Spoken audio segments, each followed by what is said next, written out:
just have a open proxy log. Yeah, sure. I got a proxy log on the right that just burp recorded. Here I'm just importing the GDS burp API. I'm just importing some the logging module just so that we could see some output as we do this. First thing I'm going to do is actually parse the burp log. It doesn't take much time at all, really. Then I'm just going to show off some properties inside a burp object. We have the full properties of what burp recorded. You want to call a method like get request headers on a certain object, get that. You can call it an individual header. So we have a documented API for this. So here now I'm just going to actually fuzz all my requests, and each request gets each fuzz request gets actually appended to a replayed list for every individual burp object. So I could then call like the fifth element in the replayed list, the response headers that were fuzzed. Here I'm just doing like a diffing the responses of all the requests. And this is just shows easily, just visually why it's changed. Right there I'm just highlighting a script alert tag got inserted into the body compared to the original request. This one here, there was a set cookie header on a or 1 = 1 in a password field, and there was an actual redirect in the response. So that's a win, I think. Mm-hmm. So it's really a lot of cool things you could do with just a couple lines of code using the API. Another thing I implemented was a save state feature, which allows you to save all this data to just a single file. So then you could then later reopen it and have access to all those properties and values in your scanned requests. You just showed saving and reloading state, right? Right. So here I'm just accessing the just a replayed request and just getting the response headers again, just to show. So this is in the zip file too. Actually, I probably have that open. So just really quick, there's the docs portal on.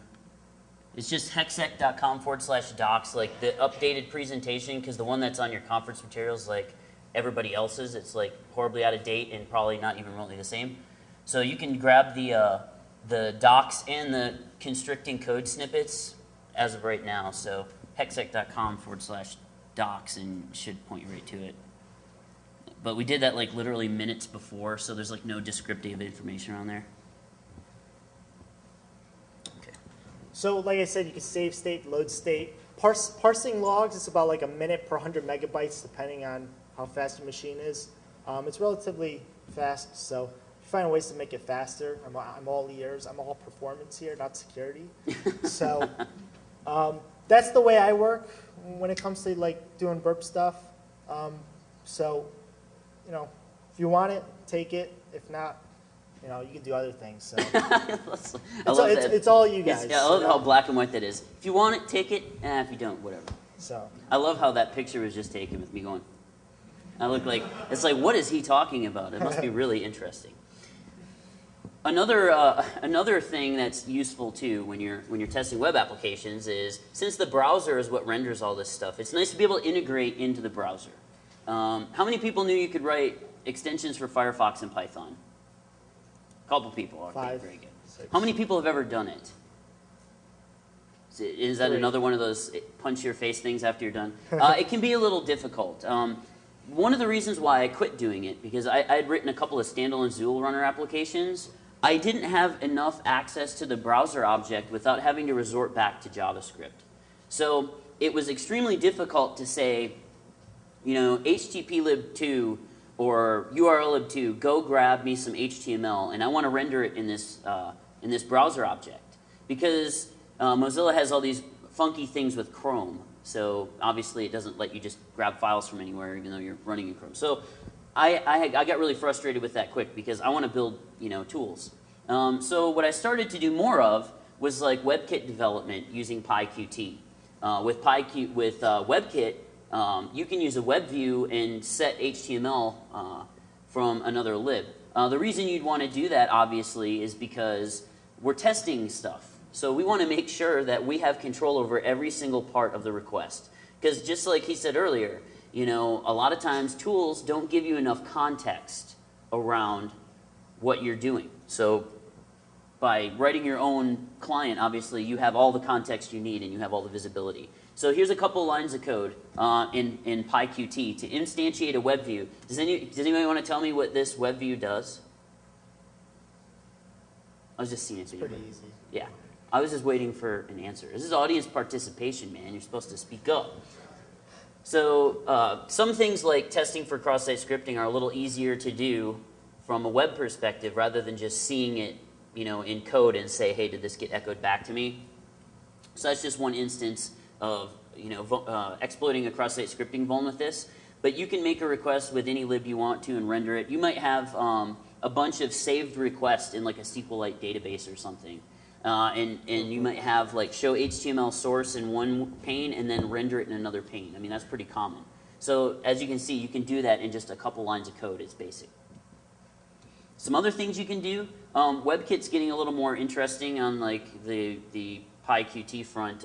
You can instantiate an inspector on an object, which is kind of cool if you want to like view into like the HTML source and see all the syntax highlighted stuff.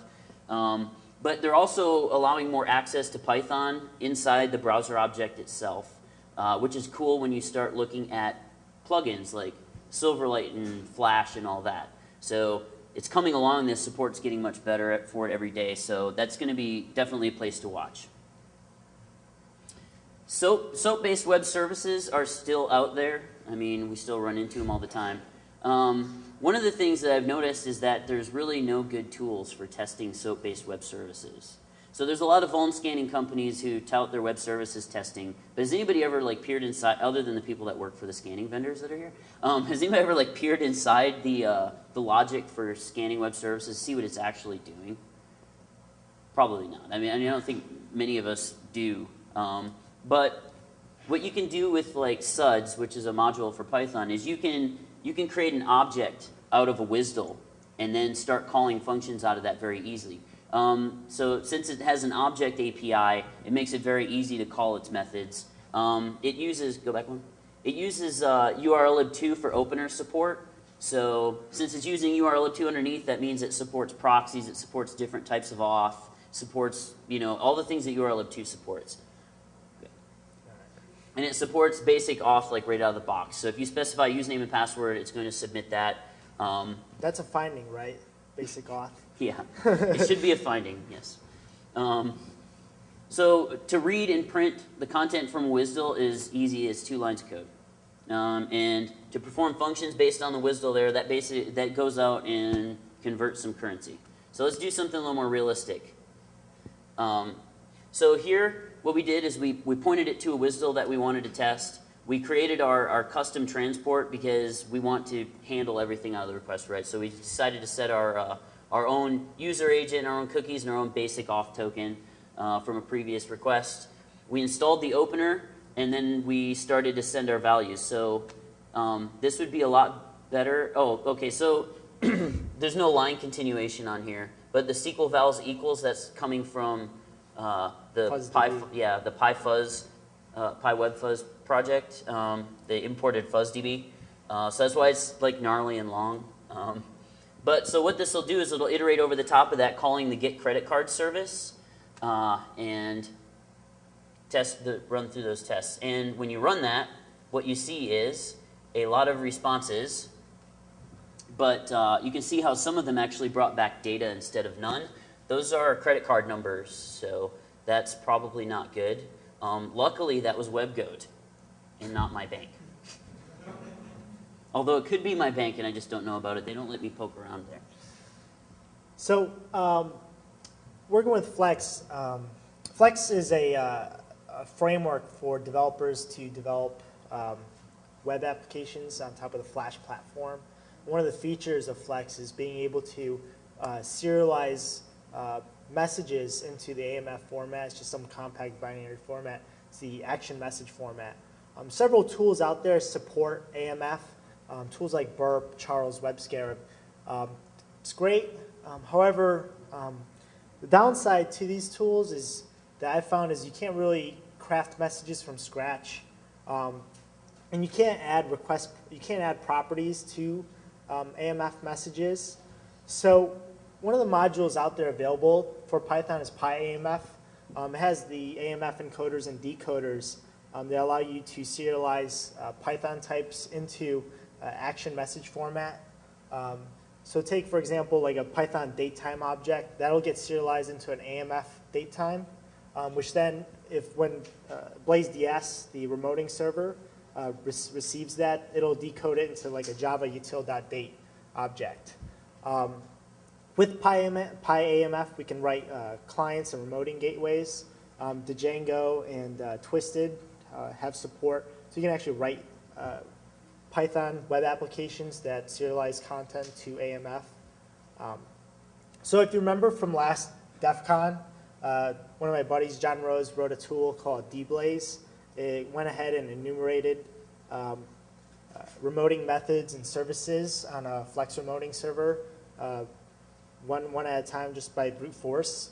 One of the things that I noticed diving into Flex is an AMF envelope can contain multiple AMF requests. So I just thought, like, hey, why not just stuff all those AMF requests in one? And I could just do all that enumeration in just one HTTP request. So that's one of the cool things I did, as well as like assess the entire Flex app in one one HTTP request. So you could fuzz the entire app. Hopefully it doesn't break halfway through your requests. But it's one of the things you could do really easily with a couple lines of Python. You might run into, you probably will run into cases where the Flex client is actually passing back custom objects to the server. So like say you have some employee object. When your proxy goes to actually try to deserialize this, it's going to choke on it because it doesn't know the structure of that object. So what we could do in literally 4 lines of Python is create an object factory. And this object factory is just basically a dictionary behind it. And then we just register that class with an alias, a class name alias, so that when PyAMF goes to encode or decode that object into an AMF stream, it encodes it as, say, that employee object versus just some dictionary. So that when the server then gets it, it knows that it's an employee object and not a dictionary or a hash map or whatever, and it works. So that's that. Has anybody in here ever done any Iron Python? Ah, I stumped you. How many people know what Iron Python is? Okay, I didn't stump you. Iron Python has tight integration into .NET. And there's a couple of cool things you can do for it. Obviously, we didn't have enough time to like go into all this, but it can be your friend when you're doing .NET stuff. Basically, you can import the common language runtime from .NET and then start calling functions out of the common language runtime, just standard .NET functions in Python, as well as be able to take .NET DLLs and call functions out of those as well. So if you're doing like Silverlight, if maybe you're accessing a Silverlight app, you can pull right through those. If you've ever heard of .NET Reflector, I mean that's using like a lot of the .NET reflection libraries. You have the same amount of access to the, well, I shouldn't say exact same, but you have pretty much the same amount of